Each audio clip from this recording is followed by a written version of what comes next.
আজ আপনাদের ঘরোয়া পদ্ধতিতে সুন্দর একটা কেক বানিয়ে দেখাবো, যেটা চুলোতেই বানানো যাচ্ছে বা ওভেনে, মাইক্রোওভেন নয় অবশ্য, এটা চুলোতেও বানানো যাবে।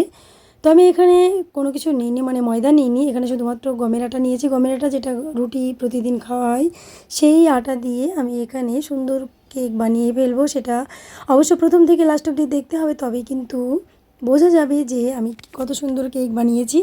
তো অবশ্যই দেখতে থাকুন। এবার আমি এখানে আটার সঙ্গে চিনিটাকে পেস্ট করে নিয়েছি।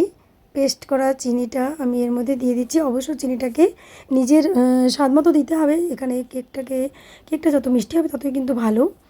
তো একেবারে মিষ্টি না হলে কিন্তু ভালো লাগে না। সেই মতো এখানে আমি সুগার পেস্টটা দিয়ে দিলাম। দিয়ে দেওয়ার পরে এটাকে ভালোভাবে মিশিয়ে নেওয়ার পরে এর মধ্যে আমি ওই যে যেটা বাটারটাকে গরম করে নিয়েছি। গরম করে নেওয়ার পরে এর মধ্যে দিয়ে দিলাম।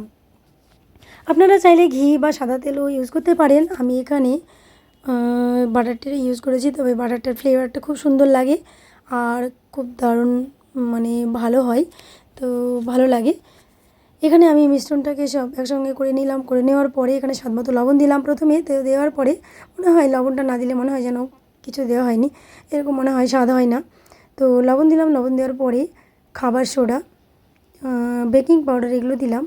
তো দেওয়ার পরে এর সঙ্গে আমি কালার করে নেওয়ার জন্য কোকো পাউডার দিয়ে দিলাম। আপনারা চাইলে অন্য ফ্লেভারও দিতে পারেন। আমি এখানে চকলেট কেক বানাবো বলে চকলেটের ফ্লেভারটাই এর মধ্যে দিয়ে দিলাম। তো দিয়ে ভালোভাবে মিশিয়ে নিয়ে আমি এখানে দুটো ডিম, পোলট্রি ডিম ইউজ করছি। তো এটাকে ভালোভাবে আবারও মিশিয়ে নেওয়ার পরে এখানে হালকা মতো গরম দুধ ব্যবহার করতে হবে। আর দুধটা যদি খুব গরম হয়ে থাকে তাহলে কিন্তু ভালো হবে না, যেহেতু এখানে ডিম দেওয়া আছে, তাই ডিমটা অটোমেটিক সেদ্ধ হয়ে যাবে আর খুব বাজে লাগবে। তাই এখানে দুধটাকে খেয়াল রাখতে হবে। খুব ঠান্ডা নয় অবশ্য, হালকা গরম, বেশি গরমও নয়, এরকমভাবে দিয়ে ভালোভাবে মিশিয়ে নিতে হবে। তো মিশিয়ে নেওয়ার পরে যদি প্রয়োজন মনে হয় যে আবারও আরও পাতলা করতে হবে, তাহলে অবশ্যই এখানে দুধটাকে আবারও মিশিয়ে নিয়ে ভালোভাবে ফেটিয়ে নিতে হবে। আর ফেটিয়ে নেওয়াটা হচ্ছে মেন। তো এখানে যত ভালোভাবে ফেটানো যাবে তত কিন্তু কেকটা সফটই হবে আর কোনো গুটি বা দানা বাঁধবে না। তো এখানে দেওয়ার পরে আমি কি করলাম যে 1 চামচ মতো ভ্যানিলা দিয়ে দিলাম। তো আপনারা চাইলে এই ভ্যানিলাটা ঘরে রেখে দিতে পারেন কেক বানানোর জন্য। তো এটা খুব সহজ পদ্ধতি, কোনো কঠিন তো নয়ই একেবারে। যদি মন চায় তাহলে অবশ্যই ঘরে বসে এই এত সুন্দর কেক ফ্লেভার আপনারা বানিয়ে খেতে পারেন চটপট। তো আমি এভাবে হাতে অনেকক্ষণ ধরে করার পরেও আবার গ্রাইন্ডার দিয়ে ভালোভাবে করে নিচ্ছি। আর যত ভালোভাবে গ্রাইন্ড করা যাবে তত কিন্তু এটা বেশি ভালো লাগবে আর স্পঞ্জি হবে কেকটা।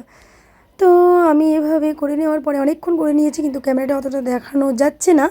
তো অনেক সময় ধরে কিন্তু এটাকে ফেটিয়ে নিতে হবে। তো ফেটিয়ে নেওয়া হয়ে গেছে, যখনই দেখতে হবে যে যেমন বাবুল বা বুদবুদ শব্দ, শব্দ বলছি, বুদবুদ মতো ফুটে উঠেছে, তখনই জানতে হবে যে এটা অনেকটা ফুলে ফেপে উঠেছে। তো এবার আমি যে পাত্রে কেকটাকে তৈরি করবো অবশ্যই সেটাকে অ্যালুমিনিয়াম নিতে হবে। তো নেওয়ার পরে এটাকে বাটার দিয়ে আমি মাখিয়ে নিয়েছি। নেওয়ার পরে আমার এখানে কোনো ওই যে বাটার পেপার থাকে, সেই পেপারটা নেই, তার জন্য আমি বাটারটা দিয়ে ময়দা নয়, আটা দিয়ে ভালোভাবে মাখিয়ে নিয়ে ফেলে দিলাম ওটা। তো নেওয়ার পরে আবারও কিন্তু বাটারটা ভালোভাবে মাখিয়ে নিয়ে এবার আমি ওই কেকের গোলাটা দিয়ে দিলাম। অবশ্যই এটাকে অনেকবার ভালোভাবে ঝাঁকিয়ে নিতে হবে যাতে কোনো রকমের বায়ু ভিতরে না থাকে।